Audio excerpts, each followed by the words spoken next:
I'm muting you down until we get going, Roger. Yep.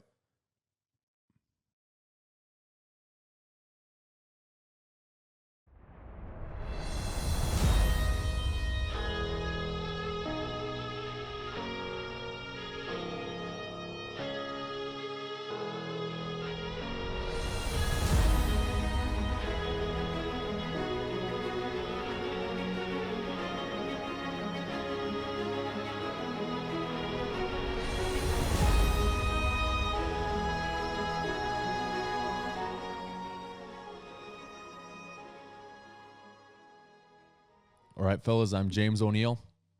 This is the O'Neill Ops podcast, episode 2. For those of you guys that haven't heard the first podcast, it's been quite a while. It's been about a year.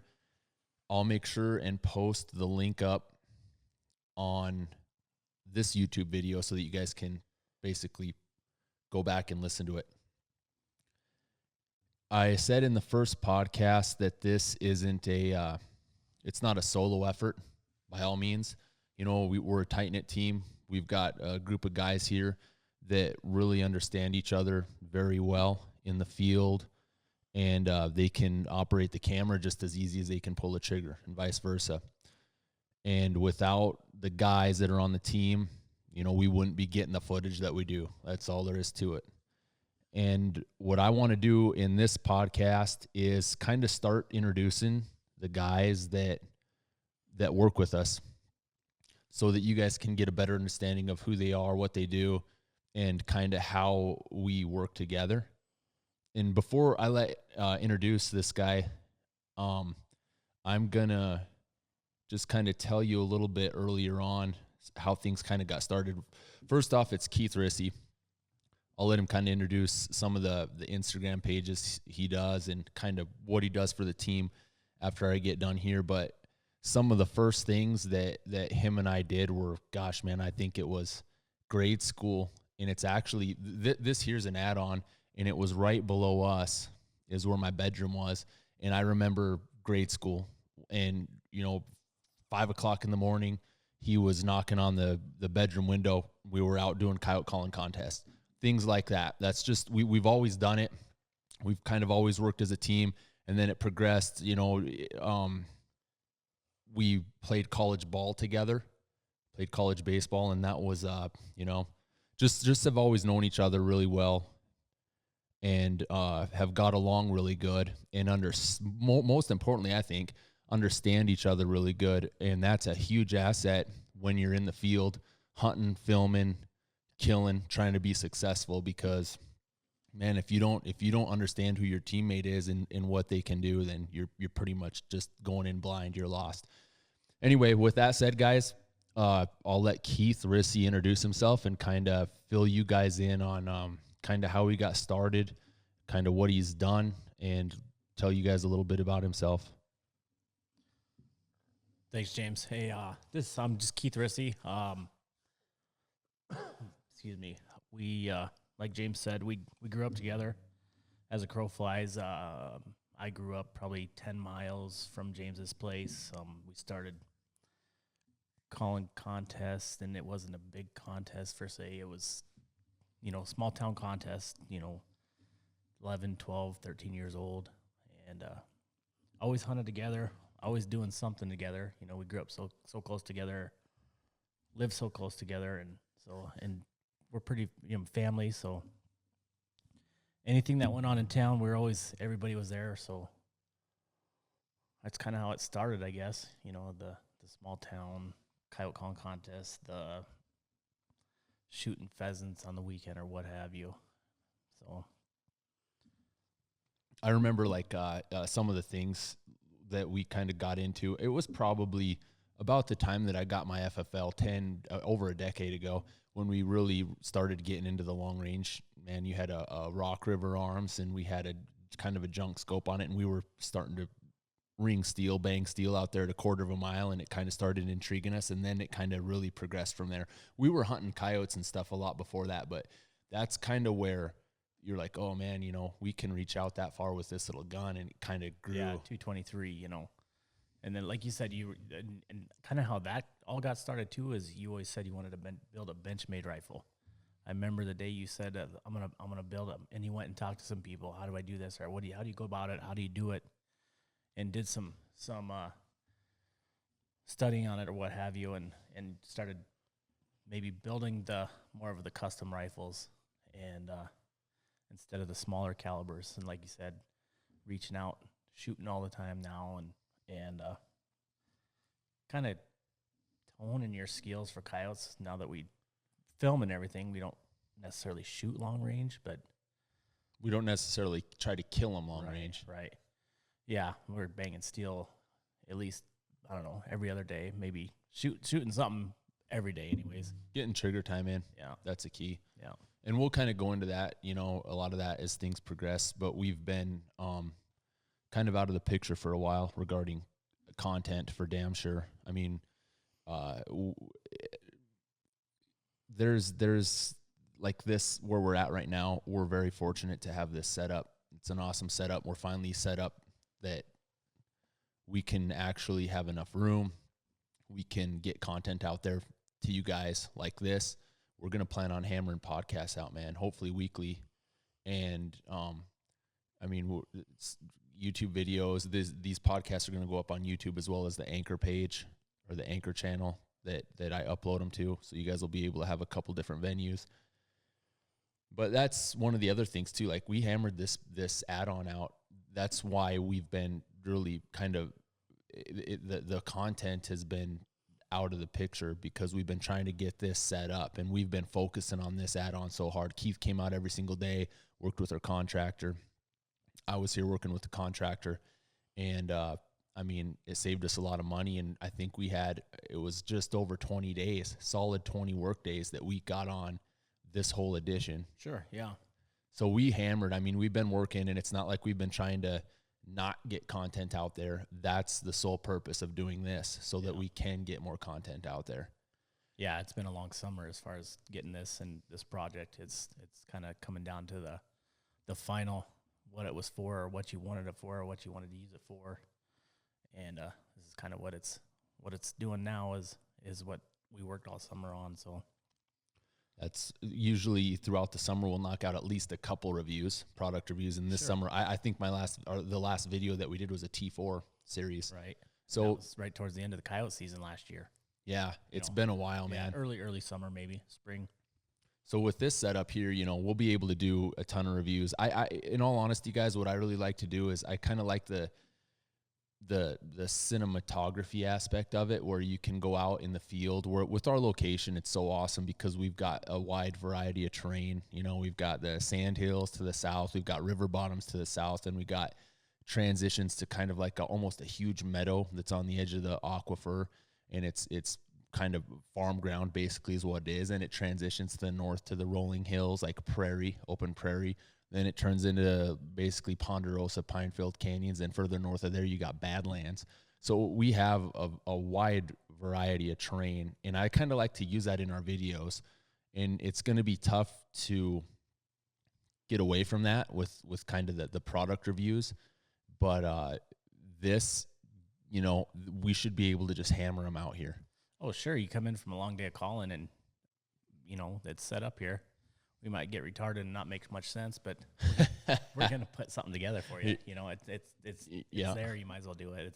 It's fun, Yeah, this will be a blast for us because, like we were talking, this is exactly how I envisioned it. We're going to be, once we start hammering with thermals, we're going to be sitting in here and waiting for them to hit the bait if we're not out calling, and we can knock out a podcast in half an hour. Sure. I guarantee you we could sit and talk on a specific, just one specific topic for an hour or longer. But I want to try to keep these around 30 minutes, 45 max. Sure. Yep. That's kind of my goal here. But trying to get everything organized, get everything rolling so that we can be a little bit more efficient in our work and get you guys a little bit more entertainment. And like I said in the first podcast, it didn't start out that way. It's a job for us. And that first podcast, was that somebody called you, you did it on the phone, or is it something you did by yourself on the computer or what? Yep. The first podcast, this will make, like, I've got some equipment here that's going to make this so much easier. The first podcast, I used kind of a junk microphone. Then I had to go through and kind of work a lot of the noise out of it and edit this is going to be a slick setup for us. Oh yeah. But, I mean, let's just kind of go back a little bit more about Keith here, because in my first, podcast, I kind of went into detail on one of the main reasons that we hunt coyotes and kind of how it's my lifestyle. He's grown up the same way. I mean, go into a little bit of detail on kind of your background, like what you did when you were growing up, what your jobs were when you were growing up in the summertime, and then we already kind of went into the hunting aspect. We've always hunted, but your job description. Sure. Growing up wise, just like any other little farm ranch kid, you know, on the tractor mowing in the summer when you were 8 years old and doing the best you could, you know, trying to break the tractor down just so you could go to town to see somebody, you know, spend all your time on a tractor or in the field or, you know, out on the farm doing stuff like that. And I guess I went to a little country school just like James, but not the same one. Another small town, 10 miles, 15 miles from James's. But, and then high school together, played sports together. And then my junior year, I moved to Nebraska and graduated from Gordon, Nebraska. Played my sports there. And then we hammered baseball there too. Yeah. And then James and some other friends or some other guys our age came down and played high school or Legion ball in the summertime in Gordon. So that was, you know, back together playing sports again. And then college, James was a year behind me.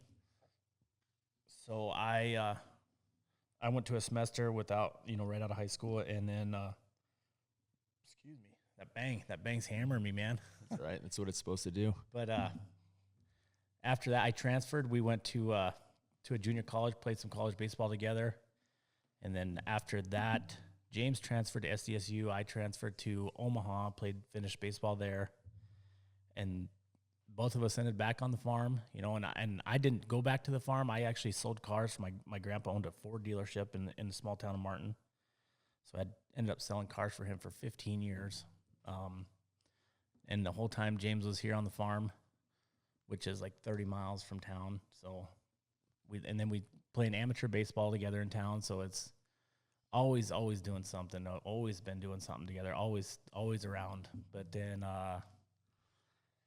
after my car sales, me and my brother, my brother retired from the Air Force at 21 years and moved back to Martin.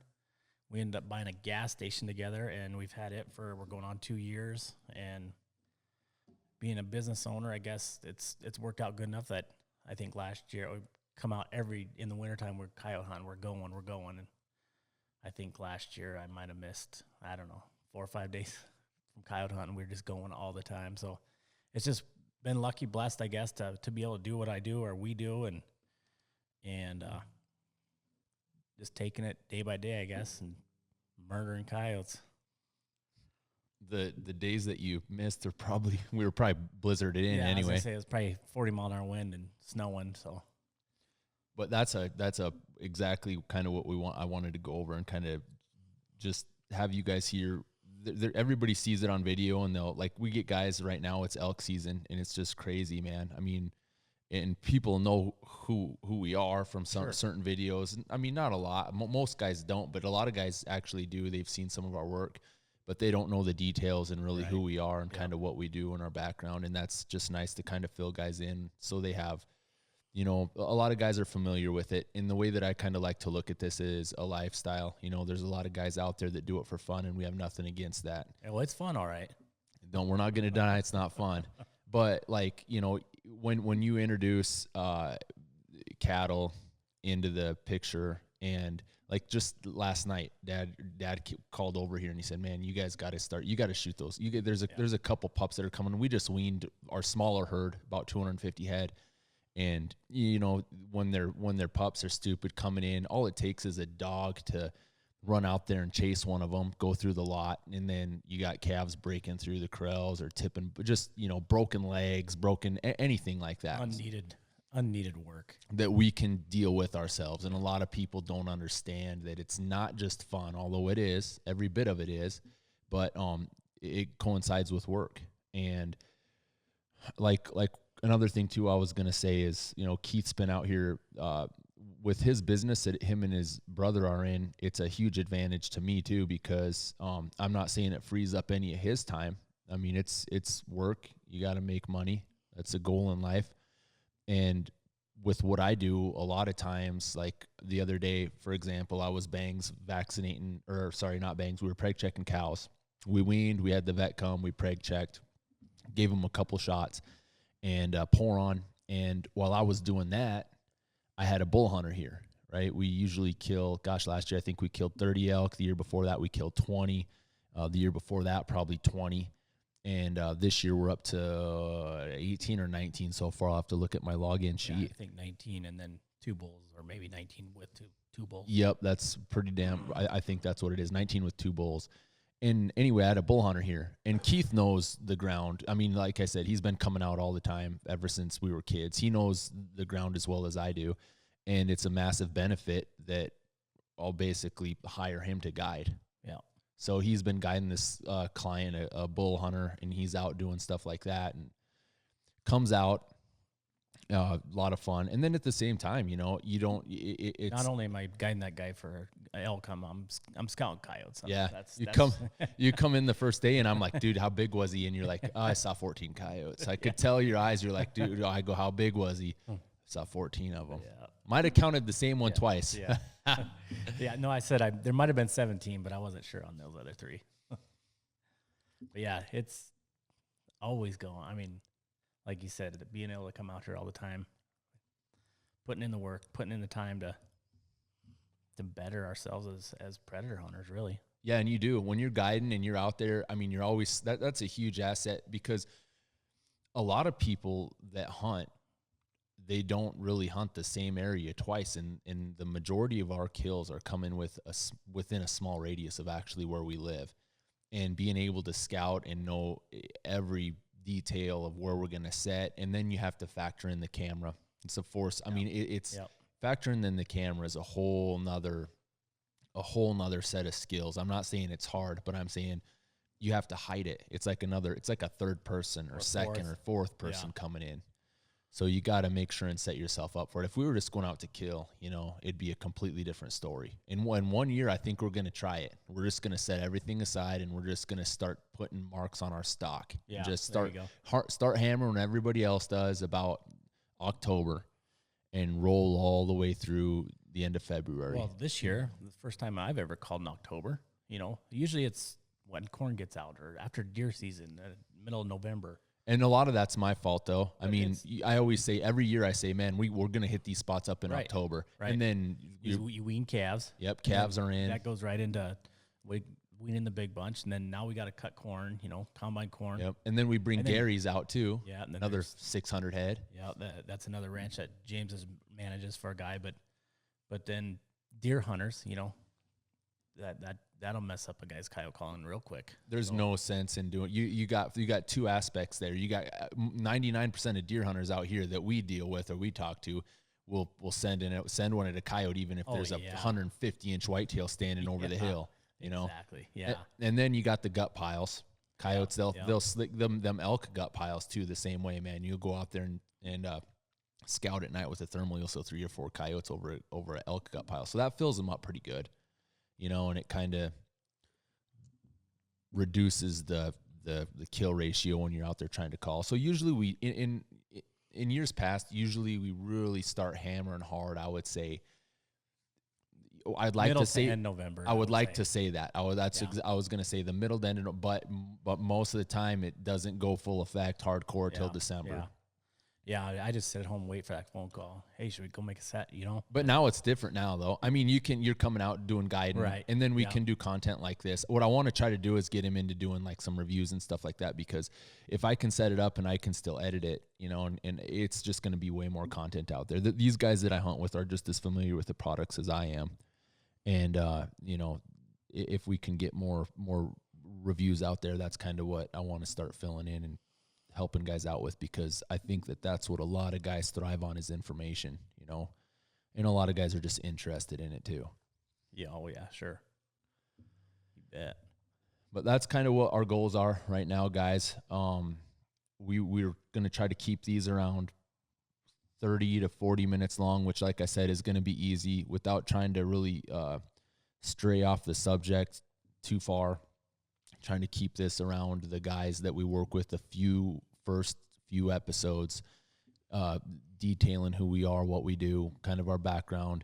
Probably have to bring John in here too one of these times and kind of get him rolling in here and give him a little bit of an introduction so that he can fill guys in and guys will have an understanding of kind of what he does. Basically, he's a younger brother, but like I said, kind of use these first ones maybe icebreaker. That way, when you just do see us or you do hear us or anything later down the road, you're like, oh, I know that guy. That guy's that's that idiot that was, you know, or whatever. Yeah. But you know, just use these first couple podcasts just to. There's people that don't know. No, you know? exactly. And what I really want to do is that's a perfect point to be an icebreaker. I mean, this is going to be a learning experience for us, but as like everything, the more you do it, the better off you're going to get. Yeah. And the last thing that I really don't like seeing is guys that try to give information based on a minimal amount of product use. You know, my goal is to try and get as much information from field experience with as much product as I possibly can. You know, I would say, I said this, I think, on my first podcast about suppressors. You know, dude, that's another thing too that you did. Remember, it was when I bought my FFL, when I first got my FFL, that stemmed from us cutting water drive irrigations up. Yeah. Fill them in on that one. Well, it helped when steel was $190 a ton or 195, 200. It's like, and this area that James lives in, kind of down in a valley, and there's a lot of irrigation pivots around. And you know, as they get older, as time goes on, or what have you, they upgrade. And a lot of these places that have pivots on them now, well, they used to have the old water-driven pivots on them, irrigations. And James and I both got gas axes, and we go around and clean these up, cut them into small pieces, and then we'd haul them to, I don't know, 2 hours away, wrap it. What most guys would do for those water drives is they became obsolete. So everybody went to like Valleys or T&Ls, hydraulic or electric driven, and they would just pile these in the corner of their quarters. Be piled in the corner of the pivot, you know. And so we'd just go around and cut them up and clean them up for them and haul them off, and using money like that for guns or suppressors or upgrade our equipment, you know. Camera equipment, that's maybe when we started with the little handy cam or the little Sonys, you know. So that's kind of how we started our purchasing or investing in the camera stuff and whatnot, but kind of upgraded since then. Well, it kind of snowballed too. You know, I mean, it did. When we started doing that and saving some money, we prepped the steel too. I mean, we were selling it as prepared steel. I think it was like, it's got to be like 3 by 3 maybe. Yeah. Or was 18 by 3 feet or something like that. Yeah. But we were cutting it up good, and we were getting, gosh, man, 6 tons on a flatbed load, making pretty decent money. We'd each get a flatbed or borrow a flatbed and haul it 2 hours away. Yep. Just a side gig. Yep. Just, you know, that was on top of him ranching, farming, and you doing selling cars still. And but that's the thing, you got to have the ambition there. You know, you got to go out there to kind of, if you don't grasp an opportunity or make one for yourself, then you're just gonna. I've always dreaded just being average with anything. You know, that's why we lift. That's why we film. That's why we hunt. That's why we try to take it to the next level with everything that we do, because there's nothing wrong with being ordinary. Sure. There's not, but I've always wanted to try to take it a step up and always try to do something a little bit different than anybody else. Oh, you're different, all right. And not try to be. It's just we've always done it. Just pride ourselves in that. Yep. And we've like, man, I was telling guys the suppressor deal. I remember when we had Powerline 880s and we'd freaking tape a PVC pipe to the barrel for a mock can. Shoot the windshields out of combines. Ricocheted. Yeah. But I mean, there's tape flashlights to the barrels and go out at night and shoot sparrows. And like I said, I've got pictures of Molly in my compound boat to an old OD green backpack. And that was before. I mean, now look, you got pick rails. That was before any of that came out. It's everything is just getting so much better. We did it, but now you can actually buy what we did and make your platform so much more efficient and effective. It's just it fell right in line with what we do. Yeah, we're still doing it, just a different level. A little more expensive. Yeah. And there's nothing wrong with that. Absolutely not. And that's some other stuff that we're gonna. I mean, if we're gonna break things down, man, we're gonna do podcasts on a lot of individual things and just get details on it. And get their what do they want to hear? You know, they probably don't want to hear us sit here and ramble on about our intros. Yeah. But there's a select few amount of guys that I would say there's a handful of guys that genuinely are interested in what we do. Yeah. And we'll have people on here, you know, calling or whatever that has some great information that would maybe 90% of you guys won't want, but that 10% maybe utilize it. Exactly. And, you know, so we'll just, like we said, icebreaker, see what you guys think. Give us your comments, give us your information. I mean, let us know what you want to hear or see or what.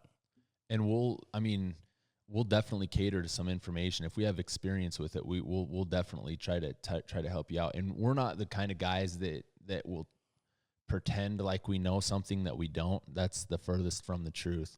I mean, the way that I like to put it is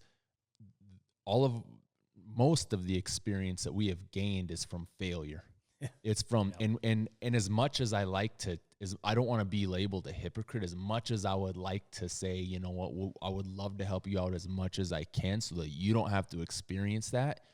There's a certain point where you actually need to. You need to get your ass kicked once in a while so that you remember next time, hey, man, you know what? I'm not going to do that because last time I did it, it hurt. You know, it's just one of those things that you just, and we get a lot of that stuff with guys that, well, what buttons do you push on the call? Man, that's like me telling guys where that 400-inch elk is when you have a tag. Where's that 190-inch whitetail, James? Yeah, you know? Yeah, it's in that water hole right over there. Every day he sleeps there. I mean, there's certain tools, there's certain techniques. And just, I mean, I don't know. That I could tell you what buttons to push, but who's to say that's going to work where you're at? It might make it worse, too. Just because we did that doesn't mean it's right or the best way. Yep. You know, it worked for us that time, or it didn't work for us that time. Yep. Exactly. So. That's right on the money. So that's kind of some of the things that we're going to get into, little things like that. I mean, we're going to go into details on a lot of different stuff, too. Like I said in the first podcast, that guys, there's always guys that have questions. And like I said, I'm not going to try to pretend that we know something that we don't. But if we're using something or if we do something, it's not because somebody just gave it to us. We probably had that product for a year or two and just put it through the ringer. And that's what we do. And it works. So that's why we use it. There's been so many products. I don't want to say it like that, but there has been a significant amount of products that have that will never see the light of day. Sure. Because we've used them for about a day or two or three. Or one set.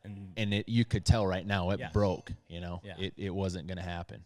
I know a particular product, and I ain't going to say what it is, but I think I use it on 3 different sets and went through 3 different pieces of that product. And one of them, the set was proned out shooting at 1,000 yards.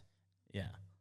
And it never seen film, you know. It's just something that's didn't work for us. Not saying it didn't work for the next guy, but it didn't work for us, so we don't use it. And that's one of the things that you know, that's another thing too, guys. We're here. We're gonna get, if this isn't by all means a professional podcast, you're gonna hear some background. I've got 5 kids. James's kids aren't in here yet. She did. She popped through right there. Reagan didn't know. She did. I pointed, and she had the phone. Somebody called for me, And we'll get that a lot too. I mean, we'll try to mute things out, guys, but it's going to happen. I mean, we're going to have one of these times you're going to have a couple little freaks go, but back to the story. I mean, like the equipment. I mean, the last thing that I do that's the one thing that I will not do is I have no problem giving guys insight on a product that doesn't work for us, but I will not go online and badmouth anybody. I mean, I think there's a time and place for everything like that, and I try to respect everybody because everybody's out there trying to make a product. If it's snake oil, we'll label it as such. But just because the product isn't going to work for us doesn't mean it's not going to work for the next guy. Sure. Yep. And that's just, some of the things that we enjoy doing. Like Keith said, the thing that really gives me goosebumps is we run it through the ringer. Like we went up and had a meeting with Aaron Davidson and James Christensen at Gunworks, and Aaron's like, break it, man. Yeah. We want, that's what we want. And we're like, well, we'll be the guys that do it. We did. Yeah. I mean, we break out. There's so many things that we just hammer, and that's one of the things we thrive on is. And it's not that we just say, oh, like, go break it. It's just. It's use. It's wear and tear. It's what we do. Yeah. In and out of the pack. I mean, it happens, And if it's gonna get broke, it's probably gonna be found out by we're gonna find the weak spot. Yep, that's and it's one of the fun things, like one of the things that we really enjoy is it's like not necessarily R&D or research and development, which I want to get into. I want to get into with some guys that and actually develop more products.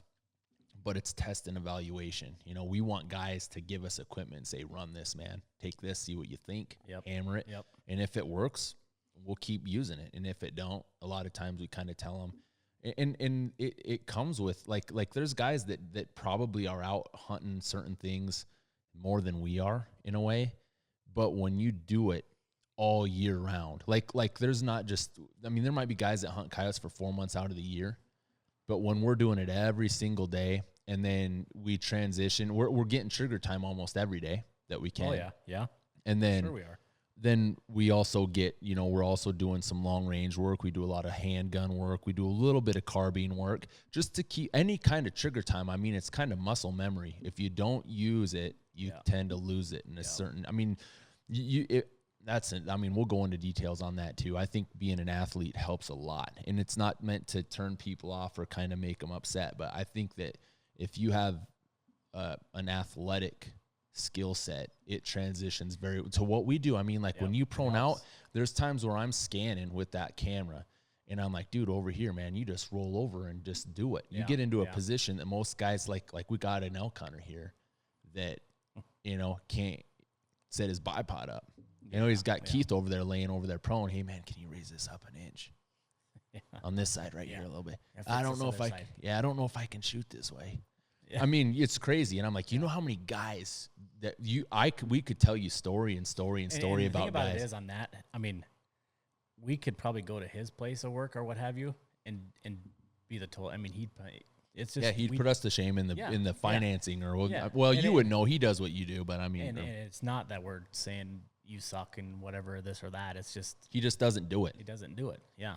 And it's fun, but there's a certain point in time where, hey man, you need to train for this stuff. Oh yeah, it's fun. It's 100% fun. But I guarantee you, if I came out and I missed 5 times in a row, you're gonna put me in my place. Oh yeah, and we would get your shit together type thing. Yeah. And that's kind of what we train for too. That is, you get better at everything. Just kind of like I said, podcasts, all this stuff. We'll get better at it. But shoot every day. Shoot. Trigger time. I mean, like there's even times where you're expected to not miss. Yeah. Like that's one of the things that we do, though. I mean, I don't want to really get all over the board, but most of the time we try to work the animal to get him into I'd say a reasonable range. Turn him into a movie star is what it is. Pupils. We want to see pupils. Yeah. But there's the best way to put it is we try to fool the animal, man. We try to get that animal as close as we possibly can, but we design our equipment for that failure. We design it for, hey, man, if we fail to do that or we fail to look like a soapweed and they can see us out there and they're sitting there barking at us at 400 yards or 600, we can cater to that situation. Yeah. One of them things that you call a coyote in and you get him into 50, 10, 100 yards. Great footage. He never sees you. You kill the coyote, get your stuff done. That's you win. I beat you at your game. I win. Yep. know?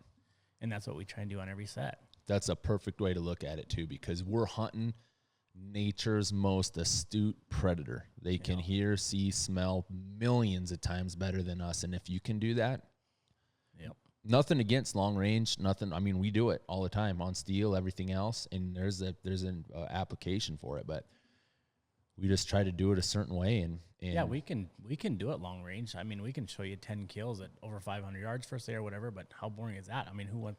Well, he hit him, but didn't see much, you know.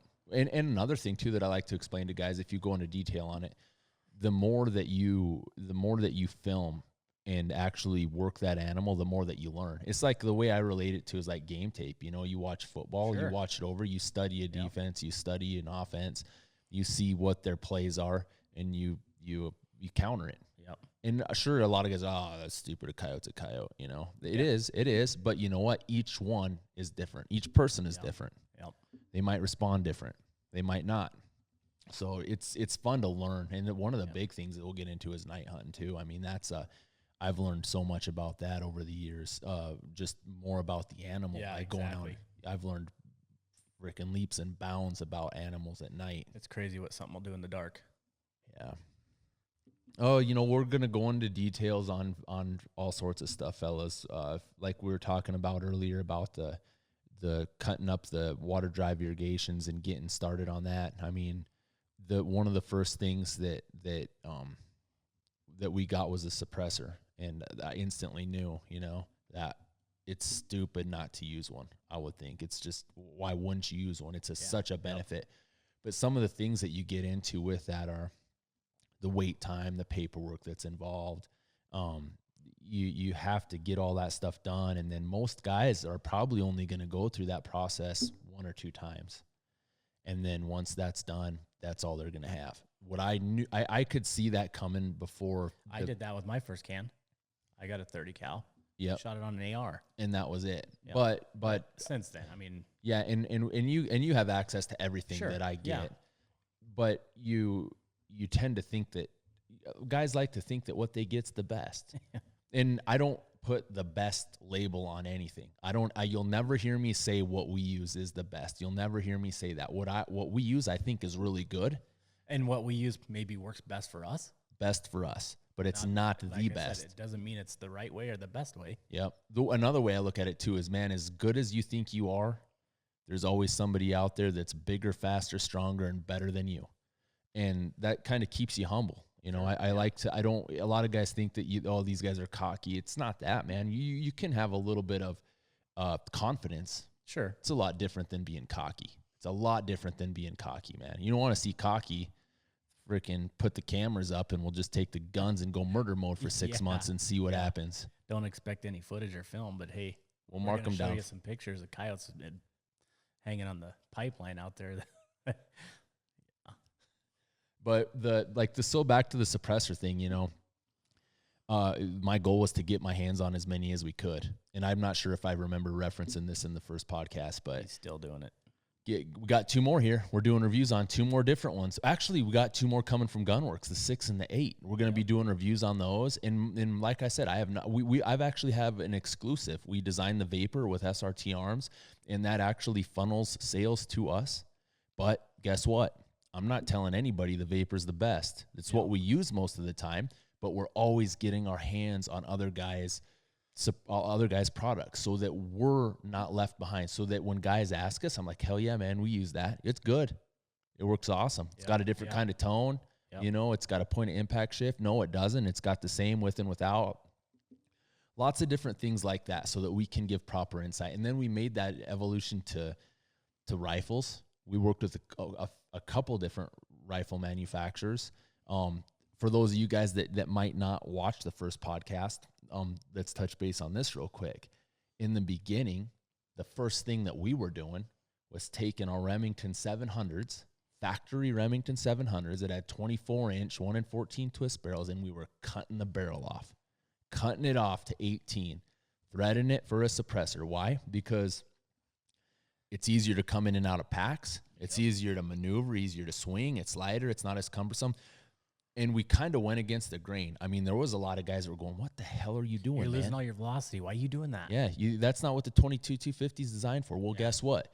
10 years ago, how many optics did you see that had a first focal plane option? Yeah. Hardly any. No kidding. So, most guys that you think predator hunt, high velocity, max point blank range from 0 to 300 yards. Hold the crosshairs on for dead, which is good. It's awesome. Yeah. But with what we're doing, we can utilize holdover almost just as fast. Yeah. As long as you memorize your dope. Like on our 250s. That comes right back to shooting every day. Just hold over, man. Yeah. I mean, we know what it is. Your reticle does not change value on any magnification that you're at with the first focal plane reticle, and we utilize that. So we shorten our platforms. We decrease the velocity. We're able to increase the twist rate, run heavier bullets to better our situation because we got a lot of wind out here. So being able to ramp the weight up, get a little bit more distance. And a lot of times, in all honesty, most of the times when we're having to dial or use hold, the coyote's pretty much content. He's sitting out there on his ass or he's sleeping or something. Yep. So there's a lot of things like that we're going to go into detail and get really crazy on for you guys. It'll be fun. Something new. Just another addition to the content that we're putting out. Yep.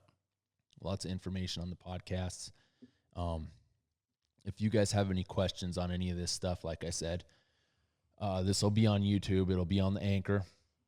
And hopefully I can figure out how to post a link at least under or on the video of this for the first podcast so you guys can kind of hear the first introductory podcast that we did. And then we're just going to progress from there. Can you put a link like that on Instagram? I bet I could. You know what I mean? I think on Instagram you have to have like 10,000 followers, and then you can start to do all sorts of crazy stuff. Gotcha. But I still might be able to do that. Like in your bio, like on your main page, I think I can put a link where you can click on it, and it'll take you straight to the Anchor. Yep. And then you can download it on your phone. You guys can listen to it. Like I said, we're kind of all over the place on this one, but my main goal here was to introduce, Keith, what he does, how he does it. And so you guys have a basic understanding of the relationship that we have, because it's tough. I mean, there's a lot of guys that I talk to that, all they do is bitch about their hunting partner, but I do too, but it's just under the table. It's most of the time when, hey dude, why the hell didn't you push? Why was that on manual focus and it was focused for like 1 yard when there's 8 coyotes in the same frame, dude? What the hell? That's the best footage that no one will ever see. Never.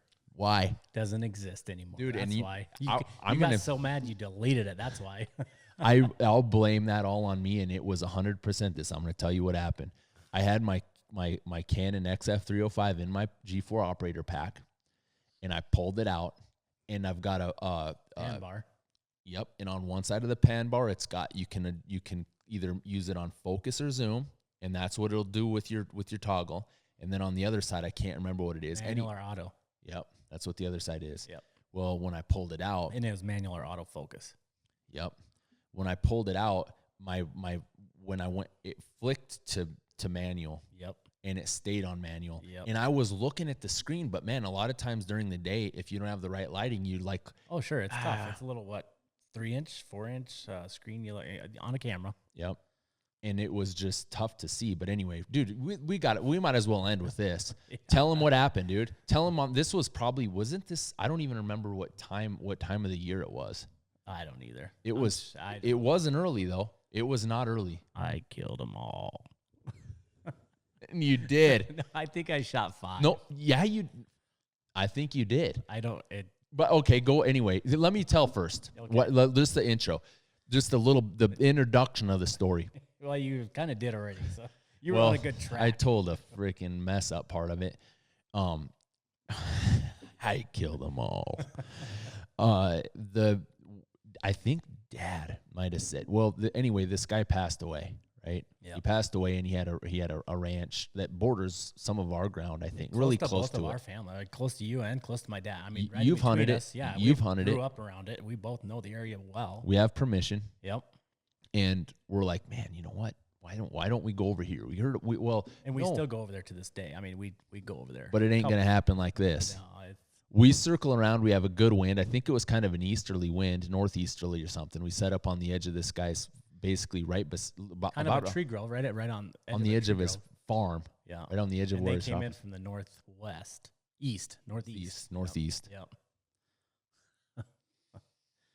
And footage for days. I mean, they came in from. They were howling right over the hill before we even saw them. 3/4 of a mile. You could film them, and I don't know, 2 or 3 in the camera at all times, maybe. And I think at one time 8. I think there was 7 or 8 in one. Yeah. And it was just one of those things where I was. It's not like you freak out. I was just looking at my screen. It wasn't that a bit. No. And you didn't know you did it until later. Maybe the next day when you looked at the footage, I kind of had some idea, like when I was looking at the screen, but the sun was at our back. Yeah. And it was glaring off the screen, and not to make any excuses, but I'm like, gosh, what? It kind of looks fuzzy. How could it be fuzzy? What? And then it all hit the fan, man. We hammered, man. I'm like, I'm working my magic on the call, and Keith's proned out, freaking just ready to kill. I think I shot the first guy out at under 50 yards. Just leveled it. And then it went, and I got them all the kills, I think. Got all of them on video. But none of it's usable because you got to prove it. If it didn't happen on film, it didn't happen. And now the film is gone, out. But it's one of them things, you get yourself kicked in the ass and you learn the hard way. It just how it is. It happens. Things like that happen, and that happened very unfortunately because that would have been. Anyways, it got flicked to manual focus and everything was blurry. There was nothing James could do about it in the editing. It was just, and you tried. I know you did. I tried to sharpen the hell out of that thing, and I'm like, how can you fix not in focus picture? You can't do it. He Googled everything. You can't do it. I knew it, man. I was sick. And as soon as you seen it, you knew exactly what happened. Yep. I knew it. Yeah. And that's that. That's what happened. So I don't even think we missed the coyote last year, did we? I didn't. I don't know about you. No. We always miss, man. I mean, on video, not with a gun. Yeah. No, just kidding. What I mean, what why do we want to show videos of us missing? There's anything getting missed. Yeah, you want to see him come in lockjaw, smiley, done. Paint some faces. That's what we do, face paint. Right behind us right there. That's it. We're working on a review of that right now, fellas, and there's going to be a lot of them. So with that said, guys, we're at 40, we're about 45 minutes already into this. So I hope that we kind of touched base on, you guys get an idea of who Keith is, kind of what he does, and kind of how we operate together. I'm the jokester. James is the straight and narrow, get shit done, and I don't even know. Keith eggs it on, but it gets done. It gets done. So James spends half the day shaking his head at me, and I just do my thing. As long as we get footage and work gets done, it's all good. But that's the story, man. That's how things roll with us, and we'll try to get more out there. Like I said, I'll be posting this on YouTube, and hope maybe I can add a link on Instagram. Yeah. We'll see how that goes. My Instagram is ops_pro staff. Yep. Hit that guy up. Mine's O'Neill Ops. All lowercase, just O'Neill Ops on Instagram. Yep. All lowercase on mine too. I'll make sure and post this up on the Facebook page too. Yep. This will just be more content. And what I kind of think I want to do is I wouldn't mind, just having this organized, and a lot of times you'll see we're kind of all over the board when we start talking about something. It'll start building into something else. We might decide to talk about barrels, and it'll slowly progress back to the action and the stock and the whole weapon system. But we want to try to keep this focused on certain aspects because there's so many things that I want to go over. And get it on YouTube, get it on Instagram, get it on the Facebook page. And like I said, what I want to try to do is you guys that have some genuine interest in our work, you want to hear something that we may know something about, maybe a little bit more than you do, or maybe we don't, and we won't go over it. We're not going over that subject if we don't know. Or they're like, hey, dude, what do you think about this suppressor? And I've never shot it. Maybe I'll try to get my hands on it and burn it up real quick. Yeah. But, like he said, leave us a comment. Yeah, give us what you think. Give us some feedback, what you guys want to hear more of. Yeah, constructive criticism. Yeah. I don't care. That's either learning, it comes with territory. There's guys that aren't going to like what we do. Of course not. There's going to be guys that don't like us because of the equipment that we use or because, of what we look like. I don't know. But that's fine. We understand that. We're not here to cater to everybody. We're not here to make everybody happy. It'd be cool if we could. Sure. But we just do our thing. That's what we do. We do our thing. We're don't try to, whether you like it or not, and we're going to keep doing it. That's 100% on the money. We're not trying to be like anybody. We're not trying to act like anybody. It stemmed from what we did as kids. Like I said, when we were modifying our equipment, when we were in grade school, and now instead of having to tie stuff to our backpack, we can molly it to our backpack. Instead of having to duct tape or a black electric tape, fake suppressor or a flashlight onto our AR, guess what? We can use a pad, a pressure switch with a pick rail. Yep. That's how it is. That's how things are going. We haven't changed anything. We're just using a better equipment to be more efficient and, in the end, more effective at our work. So with that said, guys, we've got Keith Risse here, and I'm James O'Neill, and this has been the O'Neill Ops Podcast, Episode 2. Let us know what you guys think. Be sure to hit us up on our YouTube channel, Facebook, Instagram, whatever you want to see more of, whatever you want to hear more of, let us know, and we'll try our best to knock it out for you. O'Neill Ops, we're out.